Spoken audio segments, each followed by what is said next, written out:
Good morning, praise the lord, hallelujah. ઈશ્વર પિતાનો આભાર માનતા આજની આપણી આ બાઇબલ અભ્યાસની સંગતમાં આપ સર્વનો આવકાર કરતા અતિ હર્ષ અને આનંદની લાગણી અનુભવું છું. ગઈકાલે આપણે જે બાબત જોઈ એ તો પ્રાર્થના સંબંધી હતી કે પ્રાર્થના આપણે જ્યારે કરીએ છીએ ત્યારે ઈશ્વર આપણને તેનો કેવો પ્રત્યુત્તર આપે છે. અને આજે આપણે જે જોવાના છે એ તો આપણે બધા જ જાણીએ છીએ કે ઈશ્વરના ઈરાદાઓ આપણે માટે ખૂબ જ સારા છે. યર્મિયા પ્રબોધકનું પુસ્તક તેનો 29મો અધ્યાય અને 11 થી 13 કલમ હું તમારા માટે વાંચું છું. યર્મિયા પ્રબોધકનું પુસ્તક એનો 29મો અધ્યાય અને 11 થી 13 કલમ. ત્યાં પ્રભુનું વચન આપણને આ પ્રમાણે કહેશે: કેમ કે જે ઈરાદા હું તમારા વિશે રાખું છું તેમને હું જાણું છું, એવું યહોવા કહે છે. એ ઈરાદા ભવિષ્યમાં તમને આશા આપવા માટે વિપત્તિ લગતા નહીં પણ શાંતિને લગતા છે. તો મને હાક મારશો ને તમે જઈને મારી પ્રાર્થના કરશો એટલે હું તમારું સાંભળીશ. તમે મને શોધશો ને તમે તમારા ખરા હૃદયથી મને ઢૂંઢશો ત્યારે હું તમને મળીશ. આ પ્રભુનું જીવંત અને પવિત્ર વચન છે. પ્રભુ આ વચન સમજવાને માટે આપણા સર્વને એની ખાસ કૃપા આપે એ જ પ્રાર્થના છે. આ વચનમાં પ્રભુ આપણને એક ચોક્કસ ખાતરી આપે છે અને એક પ્રોમિસ આપે છે કે જે ઈરાદા હું તમારા વિશે રાખું છું એને કહે છે કે હું જાણું છું. અને એ ઈરાદા કેવા છે? કહે છે કે ભવિષ્યમાં તમને આશા આપવા માટે. અને કહે છે કે વિપત્તિને લગતા નથી પણ શાંતિને લગતા છે. કેટલી મોટી બાબત પ્રભુએ આપણને આપી છે અને આપણા માટે વિચારી છે કે પ્રભુના વિચારો આપણા માટે કેવા છે? તો કહે છે કે વિપત્તિને લગતા નહીં પરંતુ શાંતિને લગતા છે. અને 12મી કલમમાં શું કહે છે?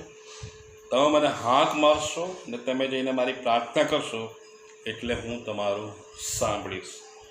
બીજી એક ચોક્કસ બાબત પ્રભુ અહીંયા આપણને કહે છે કે તમે મને હાંક મારશો, એટલે કે જ્યારે તમે મારી પ્રાર્થના કરશો, મને પોકારશો, એટલે કે હું તમારું સાંભળીશ. કેવી અદ્ભુત બાબત, કેવી મોટી ખાતરી. અને 13મી કલમમાં તમે મને શોધશો ને તમે તમારા ખરા હૃદયથી મને ઢૂંઢશો ત્યારે હું તમને મળીશ. અને અહીંયા પણ એક કન્ડિશન પ્રભુ આપણને બતાવે છે કે તમે મને શોધશો ને તમે તમારા ખરા હૃદયથી મને ઢૂંઢશો. પ્રભુને આપણે શોધીએ છીએ પણ શું આપણે એને ખરા હૃદયથી શોધીએ છીએ કે ઢૂંઢશો એટલે કે ઢૂંઢીએ છીએ? તો પ્રભુ અહીંયા કહે છે કે જ્યારે તમે મને ખરા હૃદયથી ઢૂંઢશો ત્યારે હું તમને મળીશ. એટલે જે આજે આપણે બાબતો જોવાના છે તે એ જ કે ઘણીવાર આપણે આપણા જીવનોમાં ઘણી બધી એવી બાબતોનો સામનો કરીએ છીએ કે જે પ્રભુએ આપણને વચન આપ્યા છે, જે ખાતરી આપી છે એનાથી વિપરીત બાબતો બની રહી છે. પ્રભુના ઈરાદા તો આપણને આપત્તિથી બચાવવાના છે, આપણને શાંતિ આપવાના છે. તો પછી આપણા જીવનોમાં આજે આપણે જોઈએ છીએ તો ઘણી બધી આપત્તિ અને ઘણી બધી અશાંતિ આપણે જોઈએ છીએ. તો આવું કેમ બને છે? પ્રભુ તો આપણા માટે ઘણું બધું કરવા તૈયાર છે ને એણે તો પ્રોમિસ આપી અને બીજા ઘણા બધા વચનોમાં પ્રભુએ એની આપણને પ્રોમિસીસ આપી છે. તો પછી કેમ આપણે આપણા જીવનોમાં ઘણી વખત અશાંતિ અને વિપત્તિ અને ઘણી બધી વાર એવી બાબતો કે જે પ્રભુ આપણા જીવનમાં ઈષ્ટ નથી એ બાબતોમાં આપણે હોઈએ છીએ. તો પ્રભુની પણ કેટલીક કન્ડિશન્સ છે. જેમ પ્રભુએ 13મા વચનમાં કીધું ને કે જ્યારે તમે મને તમારા ખરા હૃદયથી ઢૂંઢશો. તો એક તો એ બાબત એ ગઈકાલે આપણે જોઈ ગયા કે હાન્ના જ્યારે પ્રાર્થના કરતી હતી ત્યારે એ શું કરતી હતી? એ પોતાનું હૃદય ઠાલવતી હતી. અને એ જ બાબત અહીંયા યર્મિયામાં પણ પ્રભુ કહે છે કે તમે જ્યારે મને તમારા ખરા હૃદયથી ઢૂંઢશો ત્યારે હું તમને મળીશ. અને બીજી બાબતો જે પ્રભુ આપણી પાસે ઈચ્છે છે કે પ્રભુ આપણું સાંભળે, તો એ તો સૌથી મોટી બાબત છે કે આપણે ઈશ્વરનું ભય રાખવાની જરૂર છે. નીતિવચન 9મો અધ્યાય 10મી કલમ આપણને બધાને મળે છે કે યહોવાનો ભય એ જ્ઞાનનો આરંભ છે. અહીંયા જે યહોવાનો ભય એ જ્ઞાનનો આરંભ છે એટલે શું? જ્ઞાન એટલે શું? કેમ એ જ્ઞાનનો આરંભ છે? કારણ કે જો આપણે ઈશ્વરનું ભય રાખીએ છીએ તો આપણે કહે છે કે ઈશ્વર આપણા માટે જે જે ઈચ્છાઓ રાખે છે, ઈશ્વરે આપણને જે આજ્ઞાઓ આપી છે એ આપણે કહે છે કે પાળીએ છીએ. અને એ માણસ કોણ એવું કરે છે કે જે એના હૃદયમાં કહે છે કે જ્ઞાન હોય છે, કે જેનામાં એવી સમજણ હોય છે, અને એ સમજણ પણ પ્રભુ આપે છે. પરંતુ ઘણા બધા લોકો એ પ્રભુની સમજણ હોવા છતાં પણ એ આંખ આડા કાન કરે છે. અને એક વચન એવું કહે છે ને, પણ મૂર્ખોએ તો માન્યું છે કે દેવ છે જ નહીં. કારણ કે એમના પોતાના જીવનમાં એમની પાસે એવા ઘણા બધા સાધનો હોય છે કે તેઓને ઘણીવાર એવું લાગે કે અમારે તો ઈશ્વરની કોઈ જરૂર છે જ નહીં અને ઈશ્વર તો છે જ નહીં, એવું તે લોકો માને છે. પરંતુ જો આપણે ઈશ્વરનો ભય રાખીએ છીએ તો કહે છે કે એ જ્ઞાનનો આરંભ છે. અને દરેકે એ યહોવાનો એટલે કે દેવનો ભય રાખવો જોઈએ. એ બાબત અહીંયા બતાવવામાં આવી છે. માલાખી 4 અને 2માં પણ આ જ બાબત કહેવામાં આવી છે કે પણ તમે મારા નામનું ભય રાખનારાઓને સારું, તેઓ ન્યાયીપણાનો સૂર્ય ઉગશે અને તેની પાંખોમાં આરોગ્ય હશે. તમે બહાર આવીને ઓઢમાના વાછરડાની પેઠે કૂદશો. માલાખી 4 અને 2. પણ તમે મારા નામનું ભય રાખનારોને સારું, એટલે કે જે લોકો યહોવા દેવનું ભય રાખે છે, ઈશ્વરની બીક રાખે છે, તો એમને માટે શું થશે કે છે કે એમને સારું તો ન્યાયીપણાનો સૂર્ય ઉગશે. ન્યાયીપણાનો સૂર્ય ઉગશે. સૂર્ય ઉગે તો શું થાય છે કે અંધારું દૂર થઈ જાય છે. એટલે આપણા જીવનમાં પણ જો આપણે ઈશ્વરનું ભય રાખીએ છીએ તો કહે છે કે જે દુષ્ટ બાબતો છે એ બધી નીકળી જશે અને આપણામાં કહે છે કે ન્યાયીપણાનો સૂર્ય ઉગશે અને તેની પાંખોમાં આરોગ્ય હશે. અને એ કહે છે કે ન્યાયીપણાના સૂર્યમાં કેવું હશે કે છે કે આરોગ્ય હશે, એની પાંખોમાં આરોગ્ય હશે. એટલે કહે છે કે એ કદી પણ કહે છે કે માંદું પડશે નહીં. એટલે આપણા આત્માની વાત અહીંયા કરવામાં આવી છે કે જે માણસ પ્રભુનો ભય રાખે છે કહે છે કે એનો આત્મા ક્યારે પણ કહે છે કે નબળો પડશે નહીં.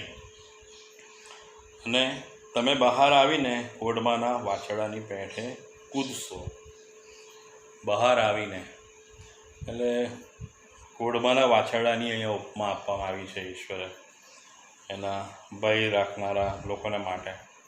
કારણ કે એ તમે વાછરડું કદાચ જો જોયું હોય ને તો એ તાજું જન્મેલું એની મા સાથે હોય ને પછી કદાચ એની માને બહુ હેરાન કરતું હોય દૂધ પીવાને માટે, તો એની માને એ આગી બાંધે અને પછી એ વાછરડાને અલગ જગ્યાએ બાંધે પરંતુ જ્યારે દૂધ પીવડાવવાનું થાય ત્યારે એને કહે છે કે કોળમાંથી બહાર કાઢે ત્યારે એ વાછરડું એવું કૂદે અને એ એવી આનંદ સાથે કહે છે કે એની માને જ્યાં બાંધેલી હોય ને ત્યાં જઈ અને કહે છે કે એનું દૂધ પીવે.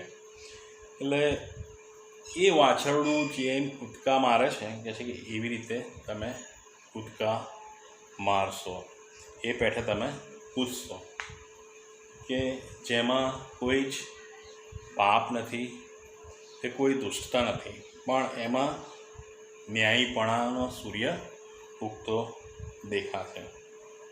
યશાયા 66:2 પણ પ્રભુનું વચન આવું કહે છે આપણને કે જે ગરીબ તથા નમ્ર હૃદયનો છે અને મારા વચનને લીધે ધ્રુજે છે તેની તરફ જ હું મારી દ્રષ્ટિ રાખીશ. એટલે ઈશ્વર પિતા અહીંયા પણ એક કન્ડિશન આપે છે કે જે મારા વચનને લીધે ધ્રુજે છે તેની તરફ જ હું મારી દ્રષ્ટિ રાખીશ. એટલે આપણે વિચારવાની જરૂર છે કે શું હું પ્રભુના વચન તરફ મારી દ્રષ્ટિ રાખી રહ્યો છું કે હું આમ તેમ ભટકી રહ્યો છું. જો હું આમ તેમ ભટકી રહ્યો છું ને પ્રભુના વચન તરફ મારી નજર નથી, તો પછી ઈશ્વર ની પાસે હું ગમે તેટલી પ્રાર્થના કરું પણ કહે છે કે ઈશ્વર મારું સાંભળનાર નથી. અને ગીતશાસ્ત્ર 147 અને એની 11મી કલમ પણ આ પ્રમાણે કહે છે, જેઓ તેનાથી બીએ છે અને તેની કૃપાની આશા રાખે છે તેમના પર યહોવા રાજી રહે છે. એટલે યહોવાનું ભય આપણા જીવનમાં હોવું ખૂબ જ જરૂરી છે અને ત્યારે જ કહે છે કે એ ઈશ્વરની કૃપા આપણા જીવનમાં થાય છે.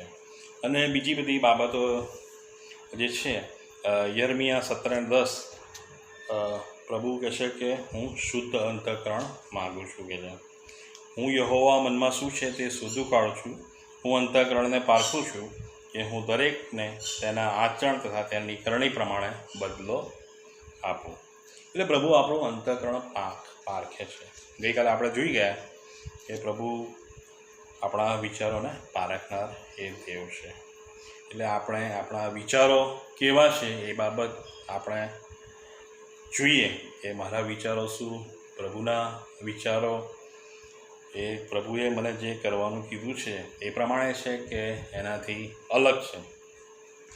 ગીતશાસ્ત્ર 66:18 બહુ સ્પષ્ટ કહે છે કે જો હું મારા હૃદયમાં ભૂંડાઈ કરવાનો ઈરાદો રાખું તો પ્રભુ મારું સાંભળે જ નહીં.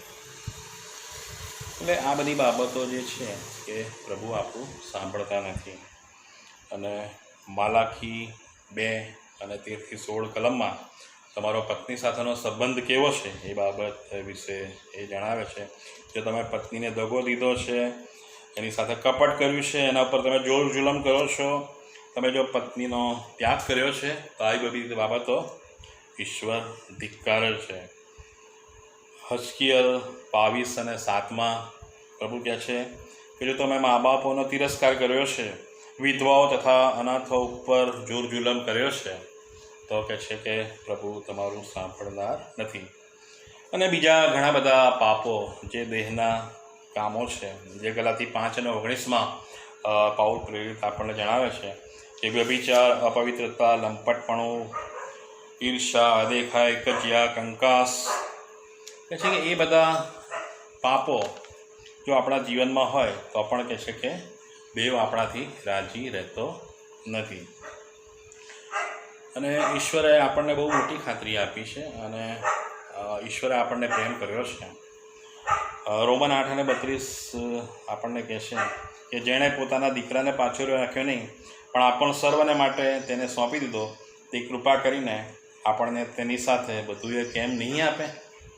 ઈશ્વર આપણને સઘળું આપવા તૈયાર છે, આપણી પ્રાર્થનાઓના પ્રત્યુત્તર આપવા તૈયાર છે, પરંતુ શું આપણે તૈયાર છે? ઈશ્વર આપણા જીવનને આશીર્વાદ કરવા માગે છે, પરંતુ શું આપણે તૈયાર છે? એ બાબતો આપણે વિચારવાની છે અને આપણા જીવન સંબંધી આપણે વિચાર કરવાનો છે. અને પ્રભુ આ બાબતો સમજવાને માટે, વિચારવાને માટે પહેલાં મને અને પછી આપ સર્વને કૃપા આપે, એ જ પ્રાર્થના સાથે હું મારી આ બાઇબલ અભ્યાસ સંગત અહીંયા પૂર્ણ કરું છું. Praise the lord, hallelujah, and thank you lord.